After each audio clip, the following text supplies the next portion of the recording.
fellow Zoomers to the June Electoral Area Services Committee meeting. I'd like to call the meeting to order, and I'll start off with the chair's report on the RACS meeting. I got in a little late. I had a bit of a technological glitch this morning, but when I did enter the meeting, Ms. Barker was giving a very nice summary of the Vedder River campground issue and talking about the erosion that took place. Evidently, we have lost about 50 meters by 20 meters of ground along the campground, along with part of the Rotary Trail. And the city of Chilliwack has jurisdiction over handling the mitigation works on the river. And we saw a nice slideshow of a lot of riprap being placed and armoring along the banking, really extensive job. So things are looking much better. We had a discussion regarding the homelessness survey. I believe Mr. or Dr. Van Wyck is going to make a presentation at the board meeting, which will be much more involved than what we heard today.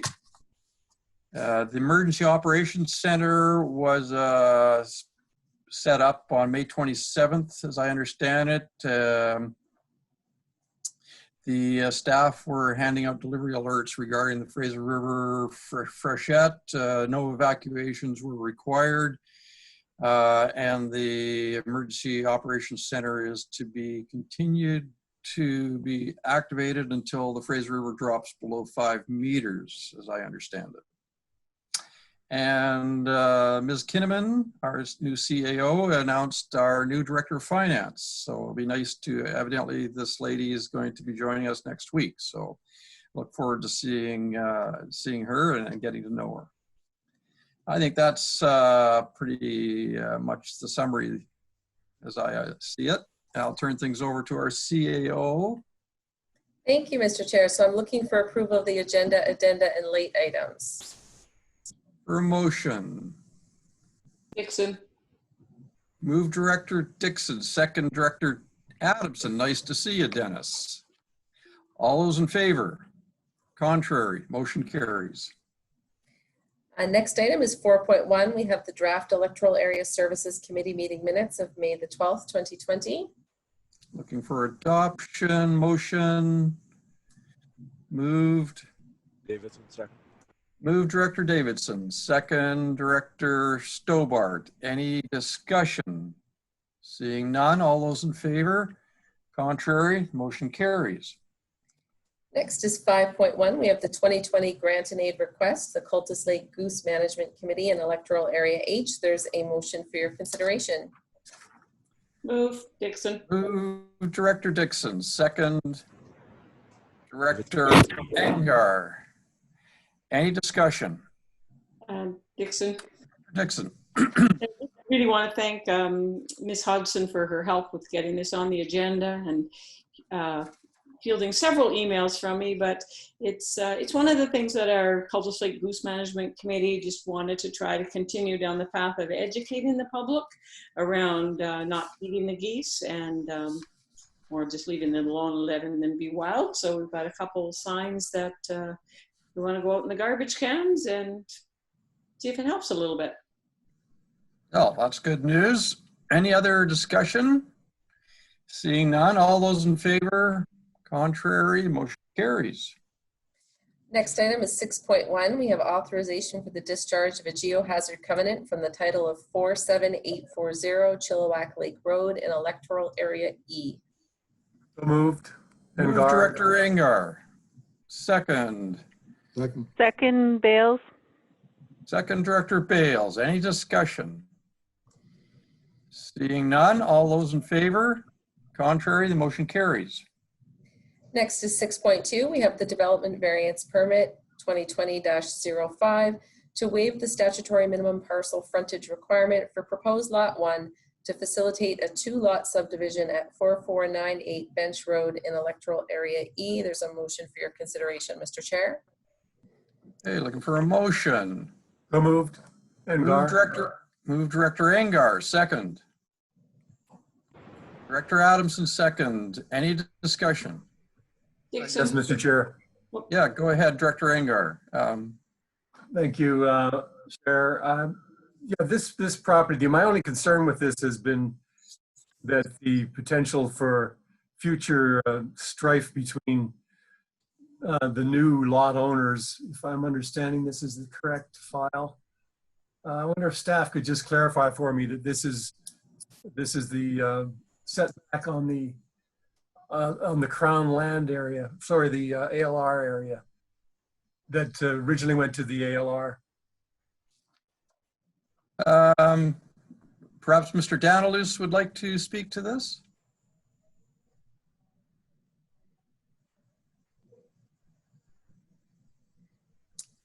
I see we have Graham on the line. The proposal is to subdivide the 40-acre parcel into 2 lots, roughly 20 acres each. One of the parcels, proposed lots adjacent to Bench Road, is in the ALR. The other is not. So the subdivision would occur along the ALR boundary. Because one of the proposed lots, proposed lot 1, wouldn't have any direct road frontage, the applicant is proposing to provide that access via an easement through the lot adjacent to Bench Road. As a result, they have applied for a variance to waive the minimum parcel frontage of 10% that's set out in the Local Government Act. It's not uncommon for these kinds of large rural properties without road access to provide frontage by easement. Director Engar mentioned the potential for future lot owners coming into contact. We do see that occasionally when access is via easement over one owner's property.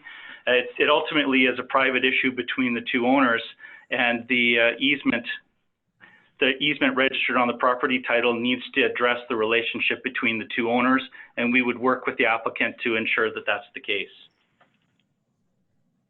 Thank you, Mr. Danilus. Director Engar, does that meet your concerns?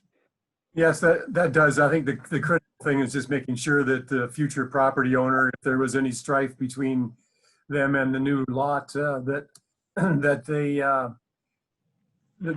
how some kind of reference to the FERD is looking for a way out of that conflict.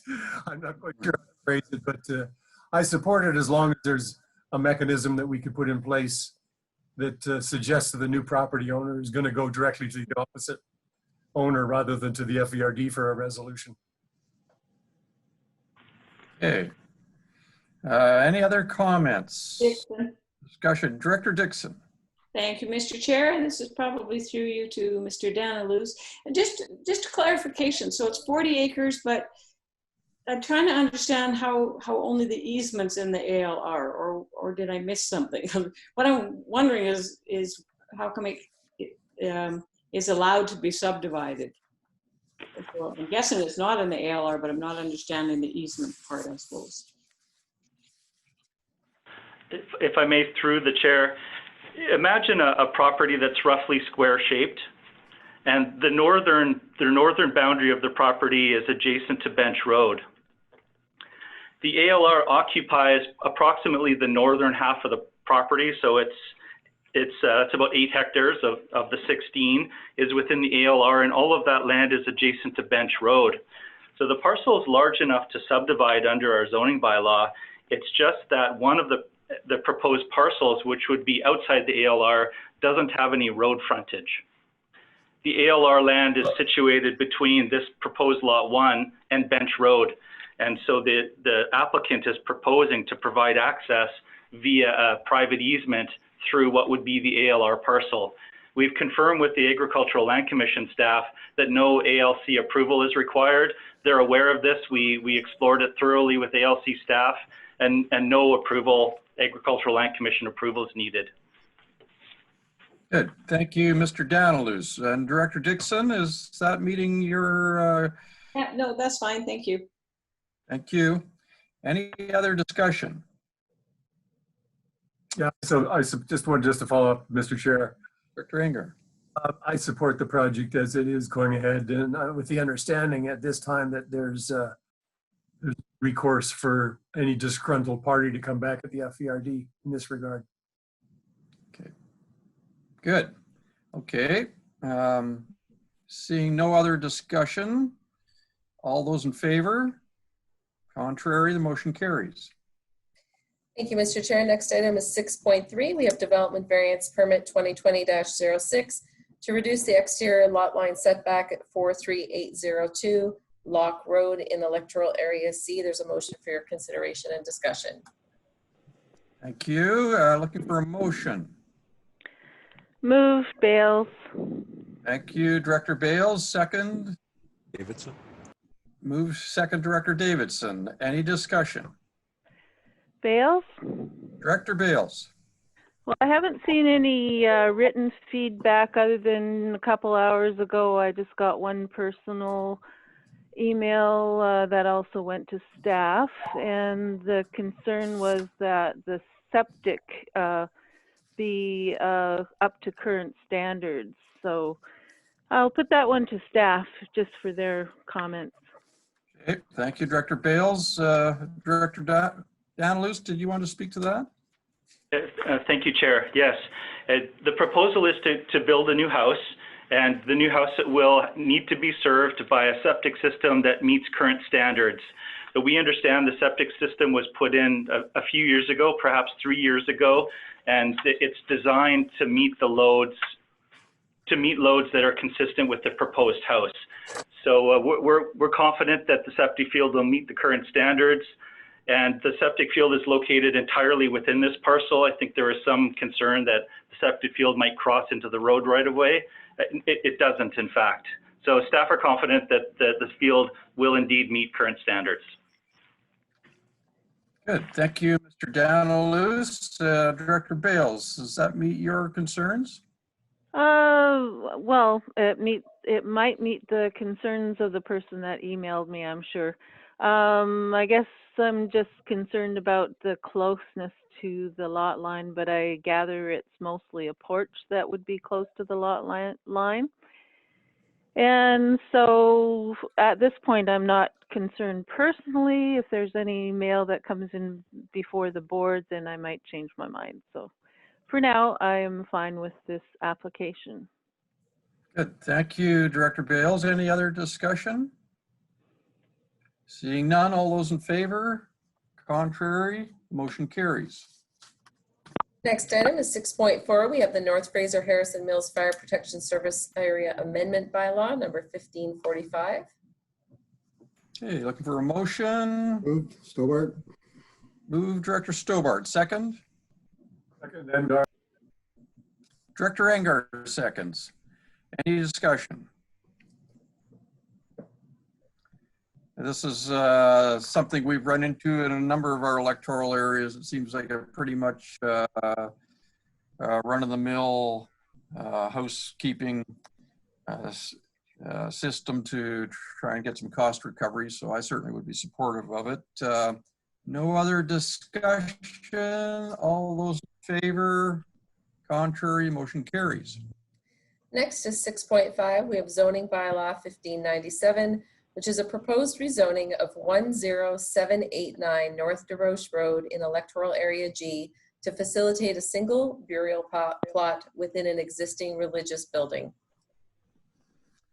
Thank you, Ms. Kinnaman. That's the first time I've run into this.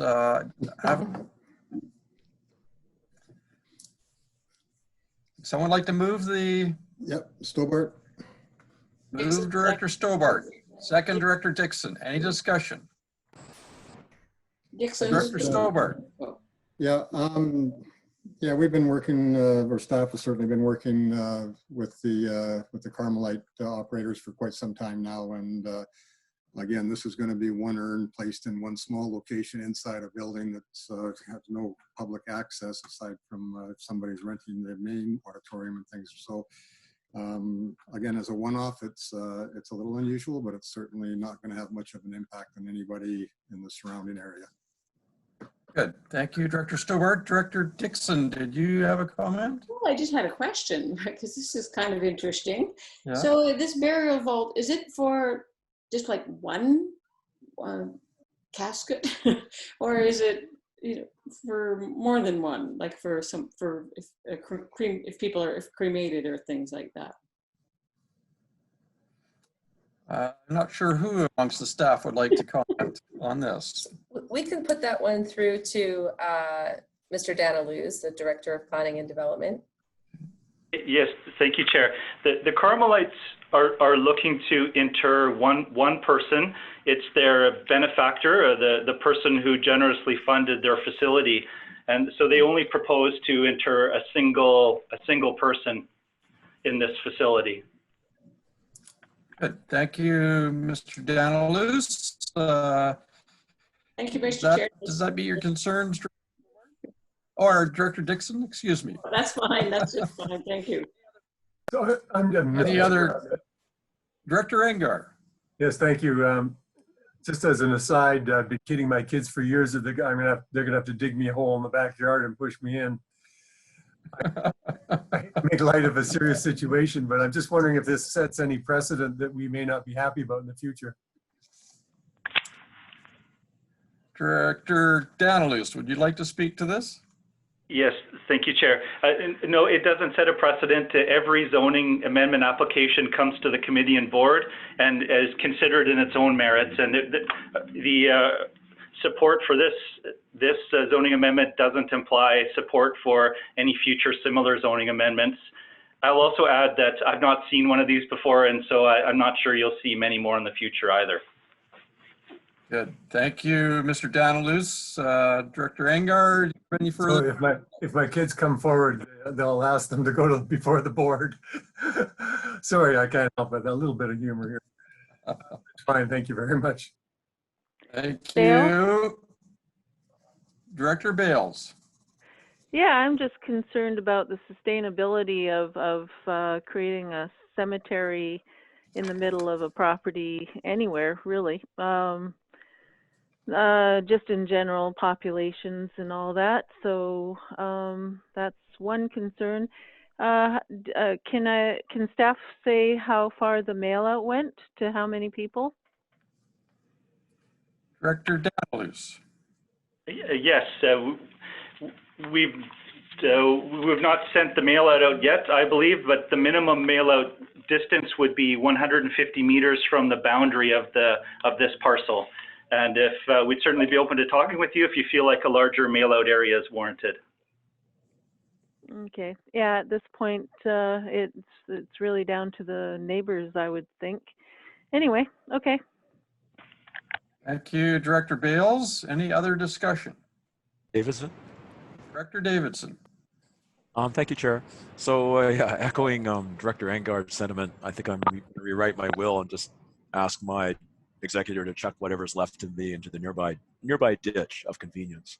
But anyway, so I got some questions just on generic process on this one, because it looks like this is the first one that we're proposing waiving a public hearing on. And I guess these are questions mostly for staff. I'm thinking that we do have a procedures bylaw which has not been amended as far as I know, even though we did pass a motion to waive defer public hearings from now. With the existing procedures bylaw in place, does that allow us to waive a public hearing today? Would be one question. And the other one would be I'm just wondering if staff could speak to, from a process standpoint, I see this motion is for first reading only. Should there be a determination to or desire to have a online public meeting around this application? When does it get called for? Is that a matter that comes before the committee and the board for discussion, or is that just something that gets worked out with staff on the side? I'm just wondering what procedurally what this looks like with or without a public meeting that would be held online, and if staff could comment. Thank you. Good. Thank you, Director Davidson. Mr. Daniluz. Oh, yes, thank you, Chair. Yeah, the Local Government Act enables us to waive a public hearing where the proposed zoning bylaw is consistent with the community plan. So we've got the authority to do that. The process is similar to when there's a public hearing. There'd be a sign posted on the property. We would do the same mail out notification to neighbors at least within 150 meters of the property. We would have ads placed in the newspaper, much like the ads that would appear for a public hearing. The difference is that there wouldn't be a hearing, and rather we would invite interested or affected parties to provide written submissions that would be received by staff. And we can certainly have a dialogue with the people who express concerns. If we receive significant concerns, we would bring this information to the electoral area director, certainly, and the committee and the board. And before the board considers giving second reading to this zoning amendment bylaw, you could rescind the waiver and, in fact, go back and require a hearing to be held. So it's not an irrevocable decision that you would be making through the board on waiving the hearing. If significant concerns arise, you have another shot at it. Chair, can I follow up on that? Absolutely. So I think we're not quite talking about the same thing. I'm trying to distinguish a public meeting from a public hearing. And I know that when we talked before about having online public hearings, concerns were raised from staff about the legality of it. How does it actually work? I'm trying to distinguish that from an online public meeting where there's, Q&A, discourse, debate, all that kind of good stuff that goes into this kind of thing. So, and I'm just wondering, if somebody somewhere decided that, yes, let's have an online public meeting, not a public hearing, how does that get inserted into the process? How does that happen? I think in this particular instance, I know that if I was a neighbor of the Carmelite institution, I think there's a world of difference living next to a religious institution as opposed to living next to something where somebody's interred.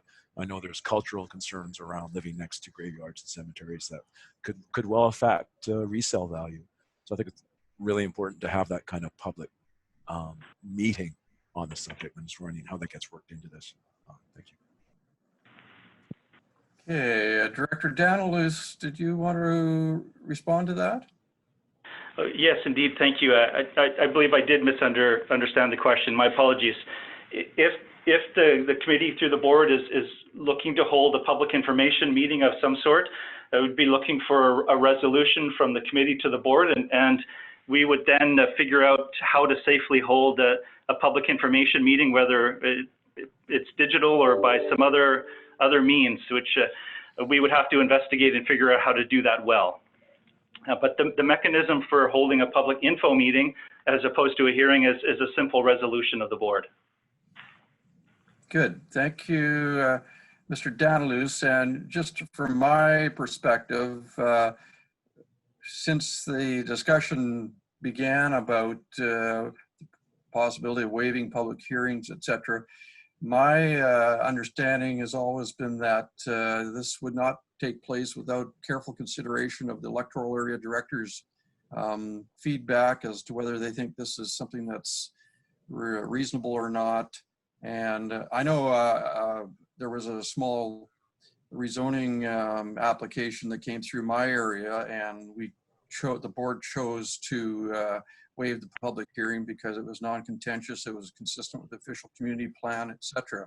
But the staff were very careful to sound me out as to my position on that. I think that's the correct procedure, and I would be comfortable with that process, I think.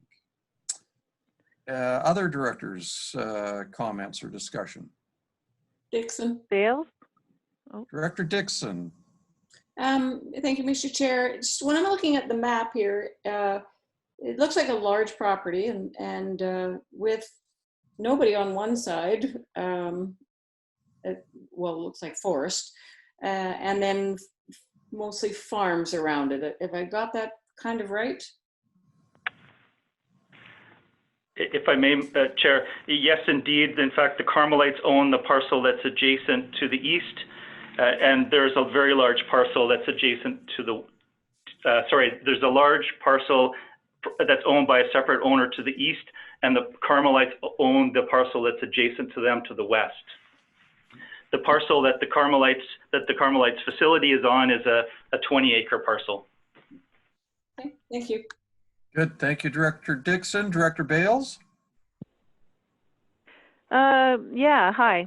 I had talked to staff this morning. I have similar concerns about the eventuality of a public meeting or hearing, preferably in person, but I was, Staff Bennett said that it was just first reading, so that shouldn't be a concern yet, but I am concerned that enough people know.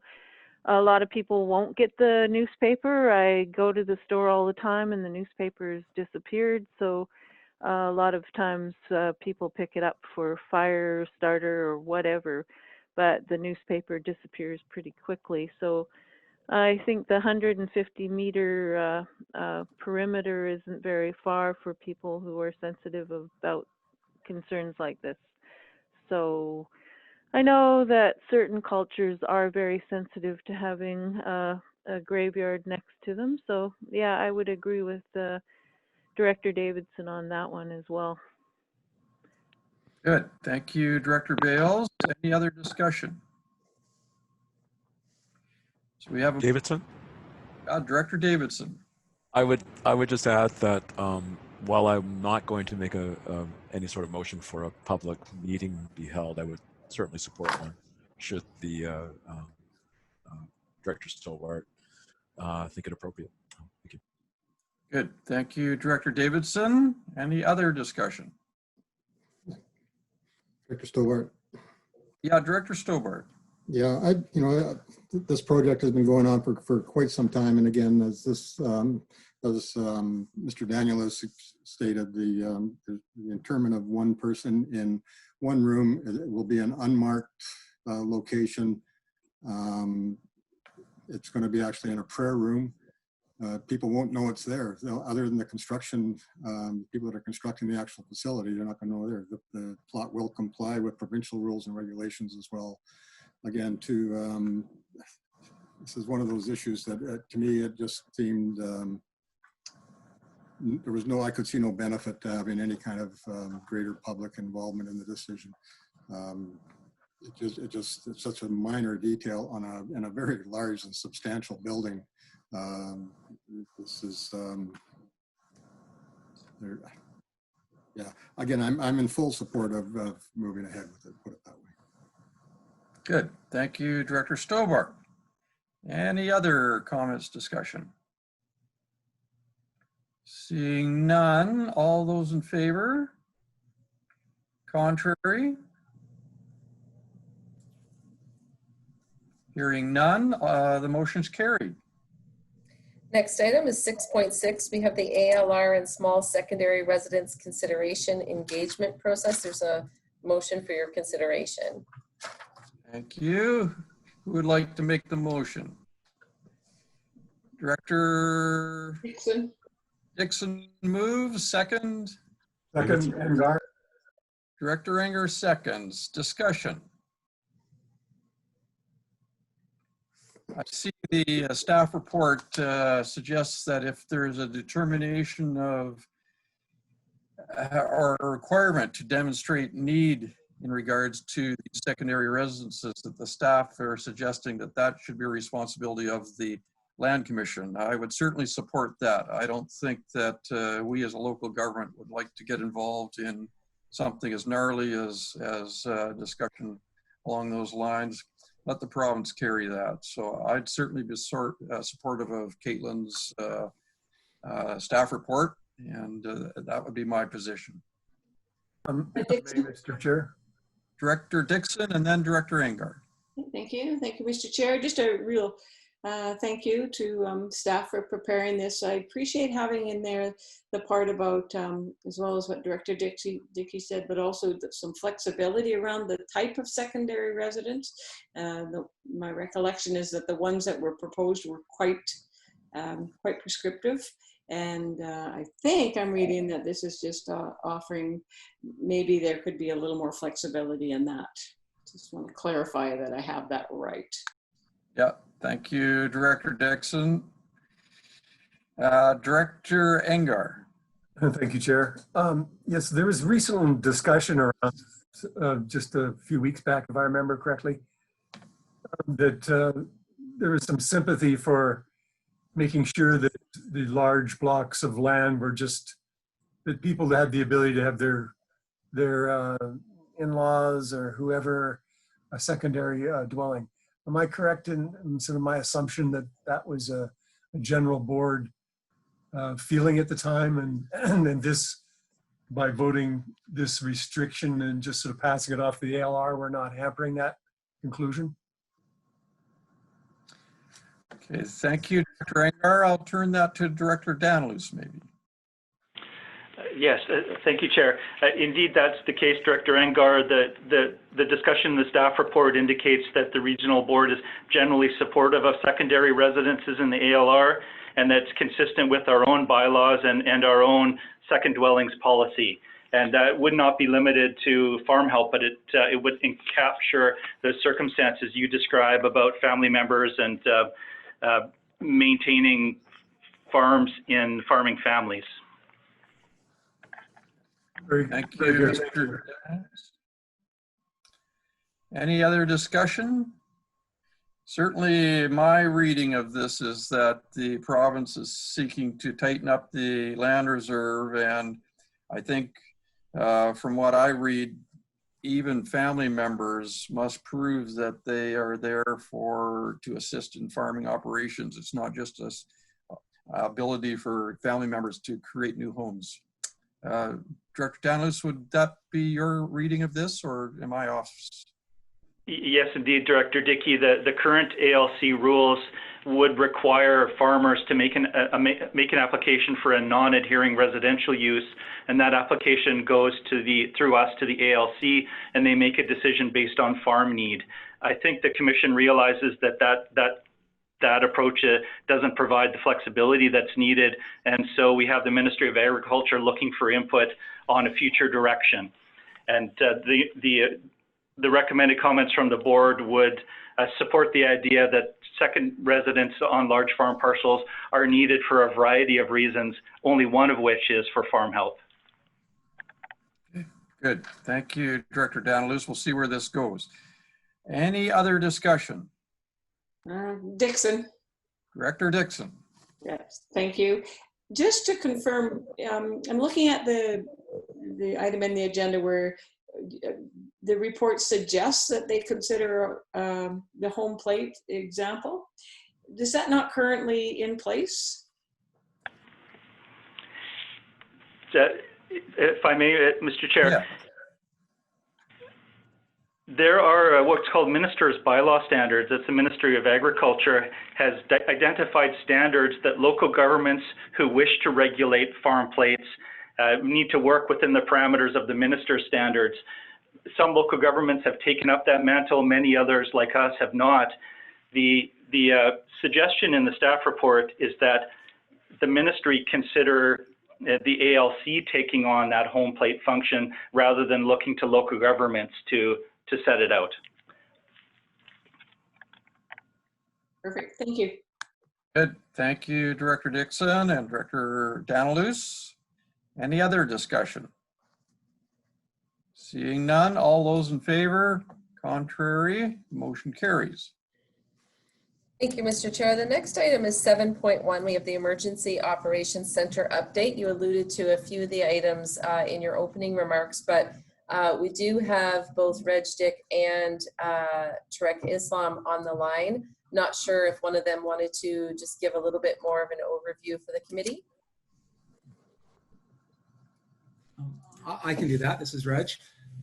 Yes, I believe Director Dickey mentioned a few things at the beginning.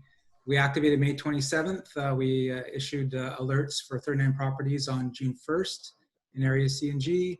On June 8th, we rescinded these alerts.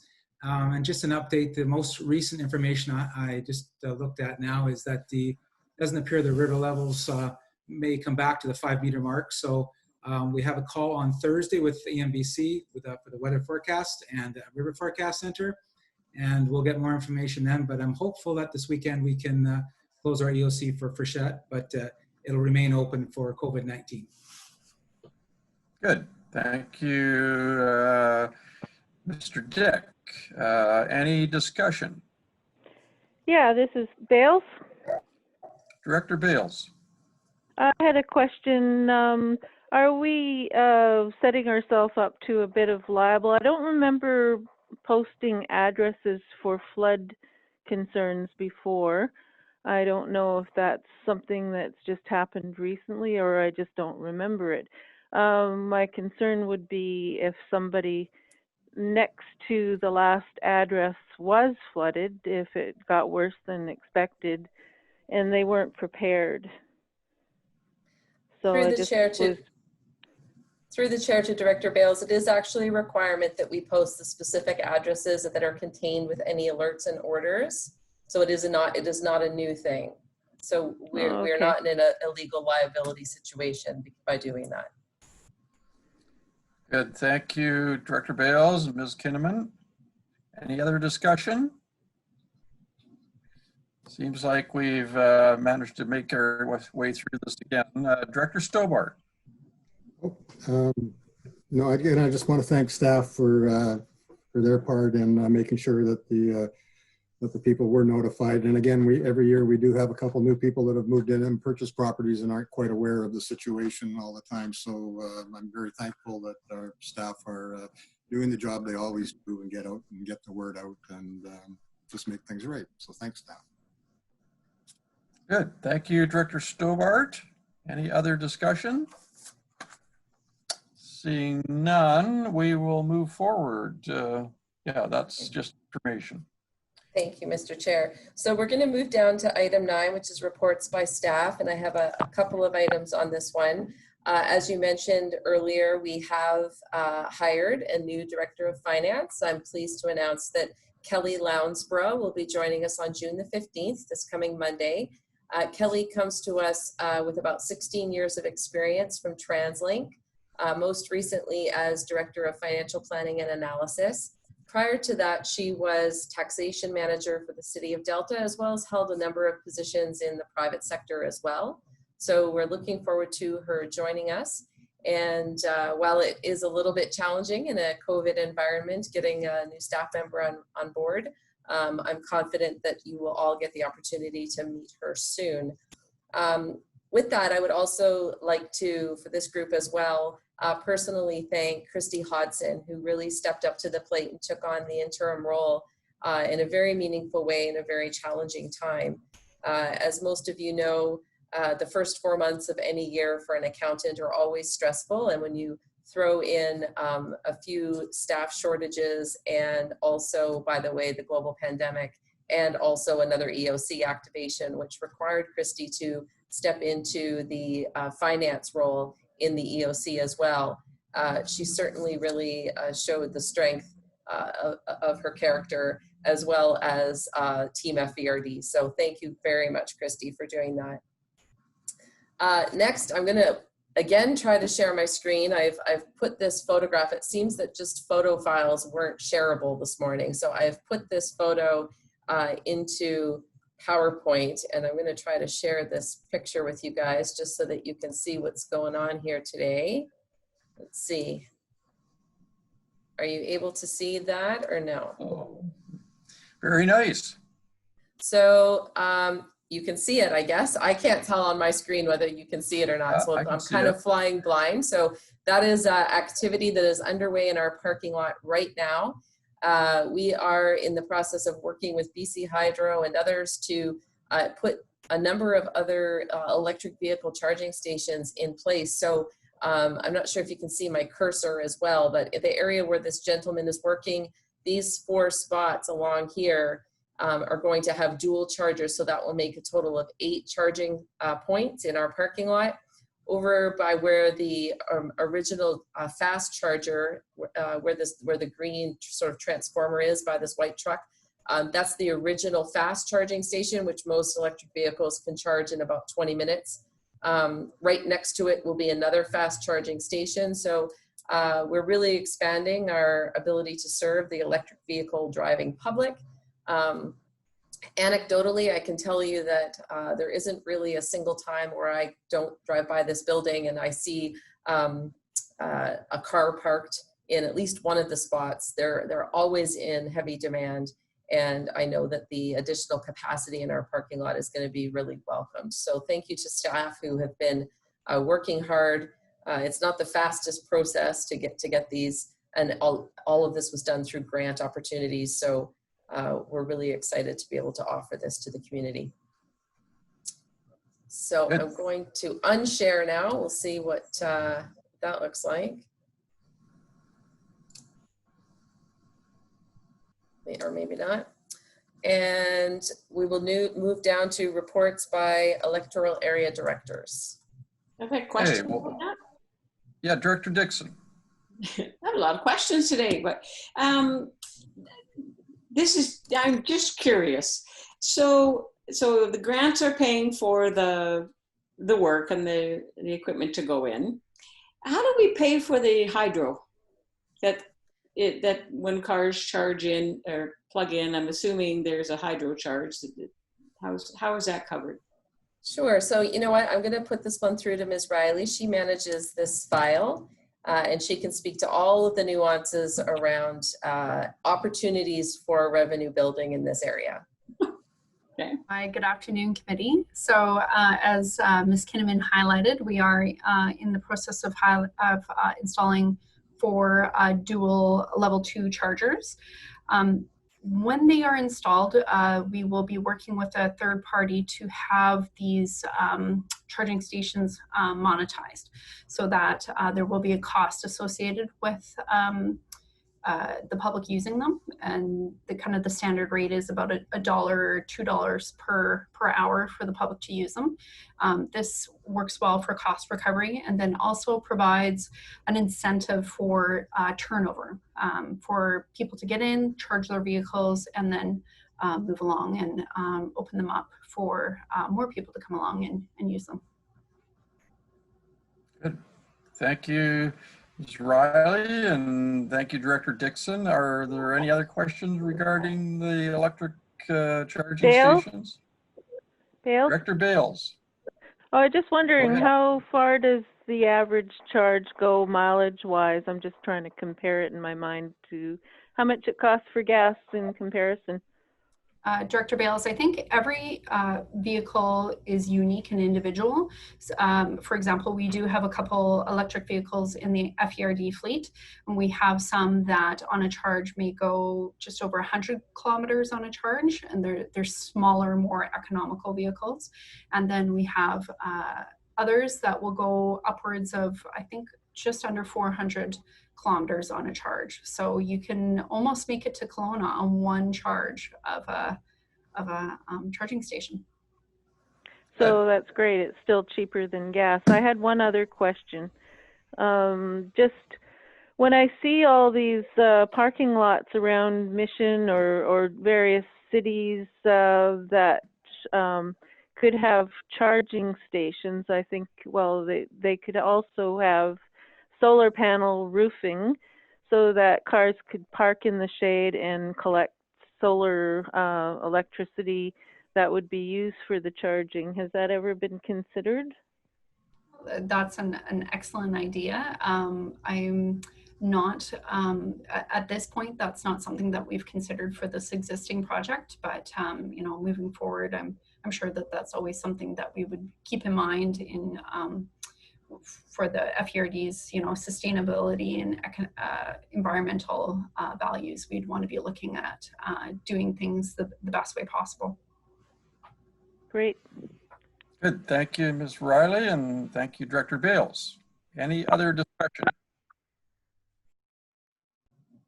Seeing none, we'll turn things back to our CAO. Thank you. So going to reports by electoral area directors, Mr. Chair. Good. Okay, we'll start things off with Director Engar. Thank you, Mr. Chair. Well, sort of a quiet time, I think, these last few months. I've been focused on wildfire protection plan, and I've been speaking with the folks that have been doing that report for us, and gave my feedback recently to add one area in particular that I thought was missing. I'm really keen to move ahead with that, and I'm hoping that that does get expedited to the next phase where we can actually start to implement the feedback from the I'm afraid I can't remember the name of the organization, but from the folks that are creating that plan for us. Second thing that I'm very keen on these days is seeing that homeless survey. It certainly outlined, in my mind, the issues that we've been up against in my particular area, with lots of folks living in vans and living in a van, living in a van down by the river. I think it was a comedian that said that. Sounds like a Neil Young song to me. So it was interesting to see that, because it really reinforced the fact that we have been experiencing a dramatic increase, 91% increase in people living out of their vehicles and living in the outdoors. So I'm always looking for ways to move forward with these two issues, and we'll continue to do so. Over the next little while, we'll try and do more things for the community with wildfire preparedness, but we can't do our normal visitation at the fire hall like we do annually. So have to just be a little more creative. And fortunately, I do have a bit of a developed email list that allows me to keep in touch with the community, but I certainly don't reach everybody. So hopefully we move through this COVID-19 time successfully and come away in the fall with a reduced concern. Knock on wood. That's about it for me. Thank you. Good. Thank you, Director Angard. Director Dixon. Thank you, Mr. Chair. Just kind of watching as Cultus Lake opens back up, or Area H opens back up. But so we have now the restaurants and some of the facilities opening have opened up, and you know, the businesses are trying to make a go of it, and certainly have set up everything they need to do to comply with the work safe rules set out to manage COVID-19.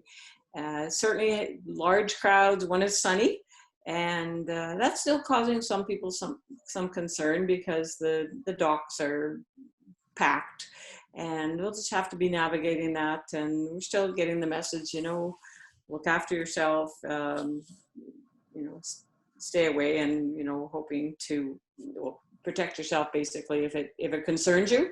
But it is just kind of interesting around seeing large crowds of people, and really there's little that can be done about it besides talking to them and stuff. So they were kind of watching that a little bit. Other than that, it's pretty quiet. They're looking at developing, just having some meetings around phase 3 for Aquadel, and as we move forward on that. And I think that's just about it right now. Thank you. Good. Thank you, Director Dixon. Director Adamson.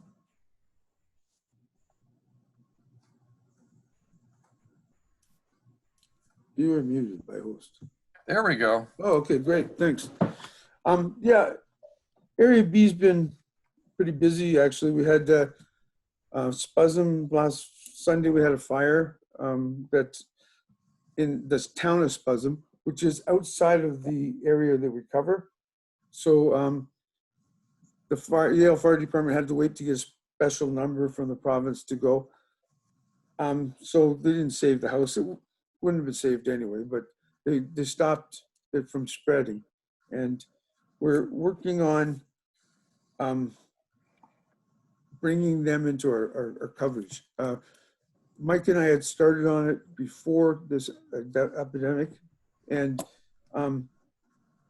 it was, you know, like good. Few people received it good before the epidemic, but after that fire, I was there myself, and I spoke to half a dozen homeowners who are interested in getting it. So I think that's going to move on. I was speaking to Tasmania Museum today, and they're going to be opening on Saturday. They've got this footprints on the floor, and they're taking in, I think it's 8 people at a time, but they will be open. What am I doing here?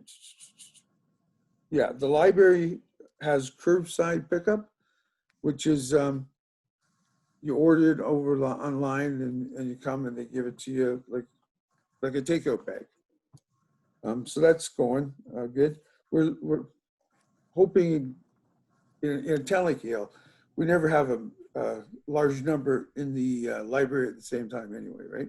So we're hoping to get that open soon, because the old guys are wanting to play crib. Cassian Park, the one I'm building for Walter, it's gone through another level. They advertised in the newspaper and nobody had any comments, so that's a good thing. And now they're just waiting for, I think it's the Stolo to do what they have to do, and then we'll get to build it. I feel confidence with that because Ken Hansen, the Yale band leader, he has given a letter of support, and he knows and loves Walter too because he grew up here, right? So that's on the way.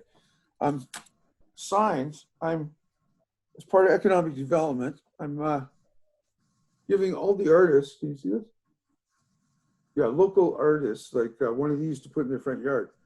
And they're gonna put a map by the washrooms showing the town of Yale with stickers where these different artisans are, so that they can walk around. If they see the sign out saying open, they could knock on the door and do business, and then the other side says closed, so you wouldn't do that. I think that's gonna be good when the tourist gets back, because I'm imagining in your areas too, because people that have talent seem to go to the beautiful places to live. We have people here that do incredible things like bird houses. One lady makes dioramas, and the other one makes these paper mache weird animals, and so this is give them a chance to show their product to tourists. So that's coming along. The signs on the river, as saying locals only. Nobody's come to stay there, but nobody's destroyed any of my signs either, except for one. Guy wrote, "This is not legal." But out of the 25 I got out there, that's not bad. I go around once a week, cut the grass around them. It's been a while, so that I'm happy about. And this is the last one I wrote here. Can't read my writing. Yeah, I guess that's it. I can't read my writing. Thanks. Bye. Thank you, Director Adamson. You're a hardworking guy.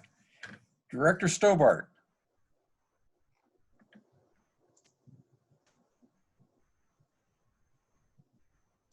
Director Stobart?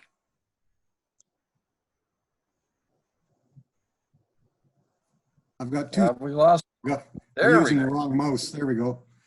A couple things. One, was happy to see the farmers market in Desroches open this past weekend. Social distancing being practiced, one-way street sort of through the market. Good. So that's great. A little bit of normalcy returning, perhaps. And on a sad note, former North Fraser Fire Department Fire Chief Mel Stevens passed away last week. Mel was 92. His family's been involved with the fire department since its inception. Currently, his son Curtis is our deputy chief and has been for a goodly number of years. Mel and his family, they've all been extremely well respected and admired throughout our communities. They've been a big part of it for such a long time, and kind of showing that they had a drive-by parade to just for people to show their respects, and predominantly tractors and farm equipment, but a lot of vehicles as well. And it was over 1 kilometer long, so it was something to see. So a very sad note, but that's it's nice to see the community pull together at a tough time. So thank you. Sounds like he was a special guy, Al. Thank you, Director Stobart. Yep.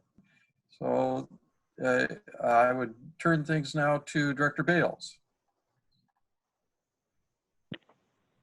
Yeah, I was going to say pretty much what Director Stobart said. The first Desroches Farmers Market went off really well. Lots of distancing, the arrows and all that, and they got a pretty good turnout from what I heard. I was there a little bit later, but they said they had quite a lot of people coming out earlier in the day. So that was great. Lots of excitement around the idea of having a community garden there. So I'll be getting together with some of the people to plan it tomorrow afternoon. So that's great. And there's at least 2 or 3 groups that are interested in being involved. Anyway, I guess that's pretty much it for me. More later, I guess, on that one. Good. Thank you, Director Bales. And for myself, things have been quiet in my electoral area. What we are noticing is that the single-family residential development, which has been very robust for the last decade, seems to be quietening down a lot. So it'll be interesting to see if things bounce back, as many seem to think it will or not. The other thing I was going to say is just to thank Ms. Hodson for the great work she's done in our finance department. I've always found Ms. Hodson to be very knowledgeable and very quick to respond to any of my queries, and certainly I'm very appreciative of the work you do for us. And with that, I will turn things back to our CAO. Thank you, Mr. Chair. So now we come to the point in the meeting, which is our public question period for items relevant to the agenda. And as we have been doing throughout this time of COVID, we have invited the public to prepare email submissions in advance of the meeting, which we've advertised both on our website and through social media, as well as we open up the meeting now to those who might be watching remotely to call in to 604-702-5000, and staff are available on the line to take any questions that are relevant to this particular agenda. Of course, we always have to pause for a few minutes because there is a bit of a time delay between when we're actually talking about this as to when it is broadcast on the internet. So in the event that we do receive a call, and I kind of hope that we do at some point, since we are working so very hard to do this, I want to see it in action. But we haven't been so fortunate yet to get a member of the public to call in. And that's not to say that you should encourage your aunts and uncles and children to call in at this time just for the sake of calling in. But we do need to fill in a few seconds here while we wait for the broadcast, and staff will send me a text when that has come across.